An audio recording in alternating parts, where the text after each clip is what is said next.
I had always thought that I'd seen the world the same way as everyone else. I didn't even really notice or pay attention to it. It was like breathing.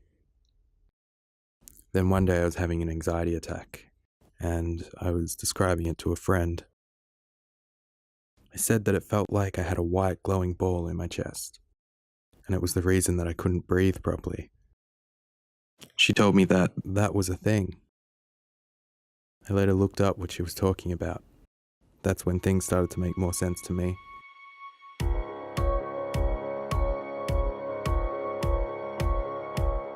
I had always associated letters and words to a colour.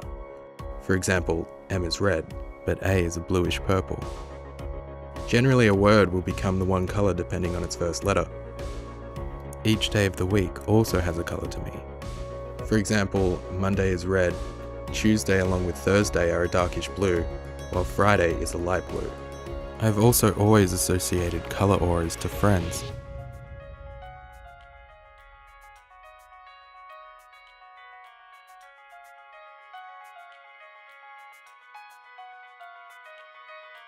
So I decided that I wanted to find others like me. I wanted to know how they discovered they were different, and whether they used it in their everyday life, to gain insight into their world of colour. The first time I remember I was sitting with all like the texts that I'd gotten for Christmas that year, and I was writing down the alphabet. A was red, B was blue, C was yellow, etc. And then I asked my dad, I said to him like, what colour's your A? What colour's your B? And he rattled off a bunch of seemingly random colours to me. It didn't look like he really connected with each one of them. When I would be colouring in, like as a kid I used to do a lot of drawing and stuff, and I would always associate a colour with like a particular letter. As kids do, they always write big block letters with their name and stuff. Mine would always have to be red for S and blue for A and so on. I always knew that A was pink and B was an orangey brown and C was yellow and so on. I can remember knowing a word was wrong in a spelling test. If I was about to write it and I wrote it an A and I'm like, that word doesn't have red in it, I'm certain, I just felt the spelling was a no-brainer to me, and I think it was largely due to having like the letter to colour, grapheme colour synesthesia. Growing up, it always helped me with like spelling and remembering dates and names and all that stuff, because they've got a clear set of colours. Like if it doesn't look right in my head, it's not spelt right, or it's not the right date that something was meant to be. And it was just something that was completely normal to me until I looked it up and actually found out it was an actual thing. I was in primary school. I really clearly remember the time and place. I was at the museum with my mum. I was in a little dark room with a little screen playing, and it was just a video. It was a series about lots of different neurological phenomena, and one of them was synesthesia. And I remember watching it and just realising they're describing something I do, and that's so normal to me, and it just clicked that that's not something everyone goes through or something everyone experiences. And that was the initial aha moment.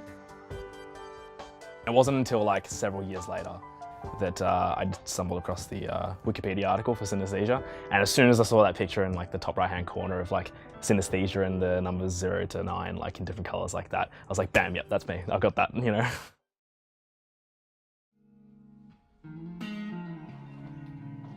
I tried to make it more applicable to music, which is my main sort of thing. When I would be at concerts and stuff, I would sit down, I'd close my eyes and try to imagine music the way that I would see letters and stuff with colours. And it helps me a lot, especially with songwriting, especially with like arranging pieces and recomposing scores and stuff, that I would like be able to subjectively see things and how they were placed together without having to be particularly lost like a lot of other musicians tend to find. Marginally, I have like the sensation of music being represented as at least shapes, and then also like colours attributed it in some way.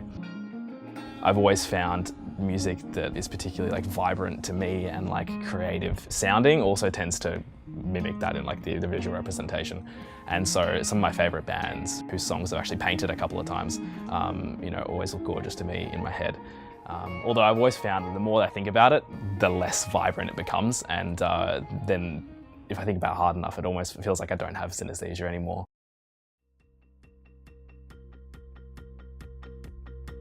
Well, my most recent range that I've done for my label Hanging Around is called Synesthesia, and it's about my experience with synesthesia, specifically grapheme colour synesthesia and the colours that I associate with letters and numbers. I had thought about using it as a theme to do like the cushions with the words and stuff like that, and I've had some friends suggest that I do it because they find it so fascinating that surely other people would. It was when I was sitting there trying to think of a second collection that I was like, it's time, we're going to do it. So it really enriches my design process in almost all of the stages. Like, I see the world in much more of like just a colourful way. I have a hint more of a rainbow in my everyday life, which I think is really cool to have as someone who works with colour professionally. I think that's a really big standout.